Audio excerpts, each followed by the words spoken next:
You won't believe what happened when a grandmother walked into a luxury store to buy her grandson a birthday gift. What started as humiliation turned into a life lesson for everyone involved. This story isn't just about a gift. It's about assumptions, respect, and a shocking twist that no one saw coming. You're about to hear how one grandmother turned a painful experience into a powerful lesson for an entire store. Stay with me. You won't regret it. Margaret, a 65-year-old grandmother with a heart as big as her laugh, wasn't your typical customer at the luxury department store. Living on a fixed income in a quiet neighborhood, she wasn't someone who spent money on extravagance for herself. But when it came to her family, especially her grandson Ryan, Margaret would do whatever it took to make them happy. Ryan's 10th birthday was just around the corner, and Margaret wanted to give him a gift he'd never forget. Ryan had been dreaming of a specific gaming console for months. Every time he saw a commercial or walked past it in a store window, his eyes lit up with excitement. But this wasn't just any console. It was the latest model, the kind that came with all the bells and whistles. It was expensive, even by modern standards, and well beyond the type of gift Margaret usually bought. Still, she had a plan. For the past 6 months, Margaret had quietly been setting aside a little money each week, cutting corners where she could. She skipped her weekly coffee outings, cooked more meals at home, and even postponed some small personal expenses, all to save for Ryan's gift. She finally had enough, and the joy of seeing his reaction made every sacrifice worth it. Margaret decided to buy the console from one of the city's most well-known department stores. It wasn't the cheapest option, but Margaret believed in buying something of quality, especially for a special occasion. Besides, the store's reputation reassured her that she would get excellent service and leave with the perfect gift. On the morning of her shopping trip, Margaret got dressed in her usual attire, a cozy knit cardigan, a simple blouse, and her favorite walking shoes. She tied a scarf around her neck, her late husband's gift from years ago, and grabbed her trusty handbag. Margaret wasn't one to fuss about appearances. She believed in being practical and comfortable. When she arrived at the store, the grand entrance took her breath away. Polished glass doors reflected the bright sunlight, and inside the floor gleamed like a mirror. Everywhere she looked, there were displays of luxury, sparkling jewelry, designer handbags, and sleek mannequins dressed in the latest high-end fashion. Margaret felt slightly out of place, but didn't let it shake her. After all, she wasn't there to impress anyone. She was there to buy a gift for Ryan. As she made her way to the electronics section, she noticed how the sales staff glanced at her. Some barely concealed their judgment, their eyes flicking over her modest clothes and practical shoes. She could feel the weight of their assumptions, but she kept her head high. When she approached the counter, a young saleswoman named Lisa greeted her, though greeted might be too generous a word. Lisa's tone was flat, and her smile was the kind that barely touched her lips. Margaret explained what she was looking for, her voice filled with warmth and excitement. "I'd like to buy the gaming console. The newest model, please." "It's for my grandson's birthday," Margaret said. Lisa raised an eyebrow, clearly unimpressed. "That model starts at $1,200, she said, her tone sharp.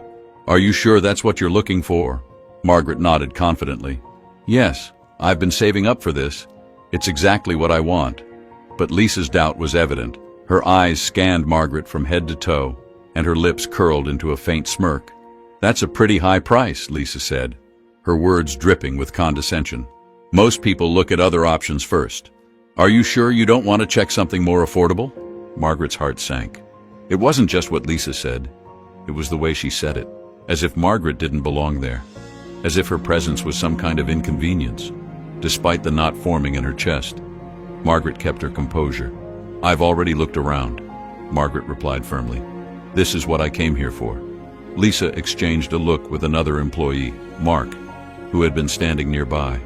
Mark shrugged and muttered something under his breath, loud enough for Margaret to hear. "She probably just wants to look at it, not buy it." The words stung. Margaret wasn't someone who angered easily, but the way these employees dismissed her made her feel small. Still, she refused to let them ruin her mission.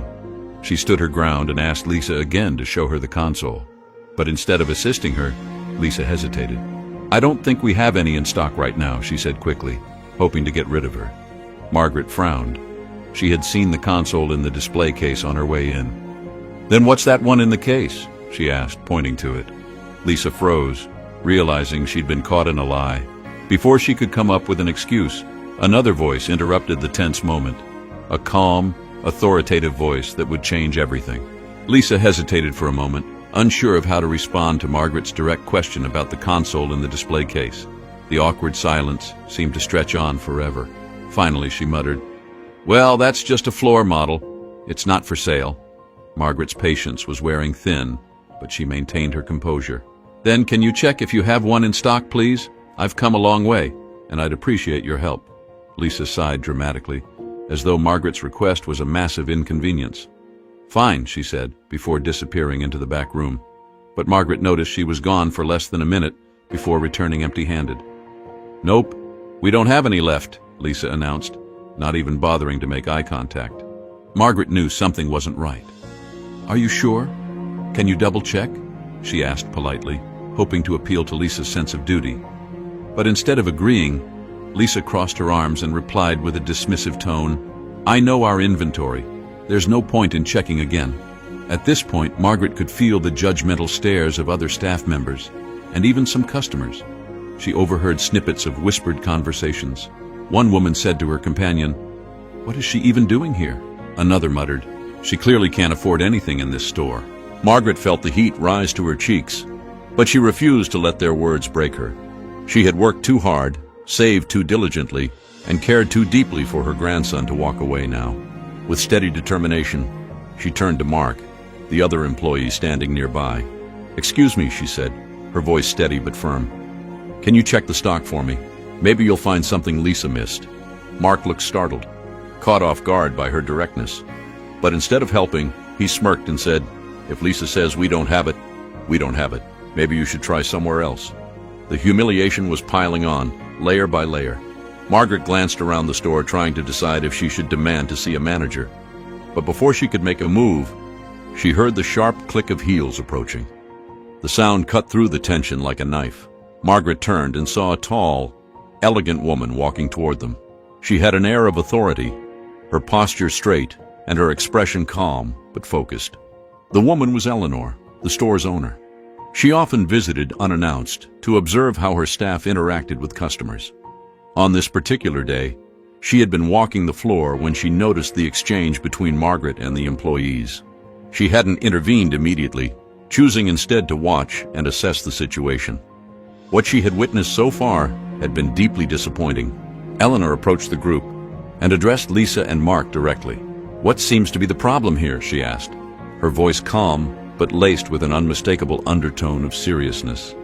Lisa and Mark immediately straightened up, their previous smugness replaced with nervousness. "Oh, no problem at all, Mrs. Eleanor," Lisa stammered. "We were just explaining to this customer that we don't have the console she's looking for." Eleanor's sharp gaze shifted between the two employees. "Is that so?" she said, her tone even. Then, turning to Margaret, she added warmly, "Ma'am, I'm Eleanor, the owner of this store. May I ask what you're looking for?" Margaret, taken aback by the sudden change in tone, explained her situation. She told Eleanor about her grandson's birthday, her months of saving, and how much she wanted to get the gaming console for him. Her voice wavered slightly as she recounted the dismissive way she had been treated, but she didn't let the emotion overpower her. Eleanor listened intently, her expression softening with every word. When Margaret finished, Eleanor gave her a reassuring smile. "Thank you for sharing that with me. Let me personally check our inventory for you." Before leaving, Eleanor turned back to Lisa and Mark.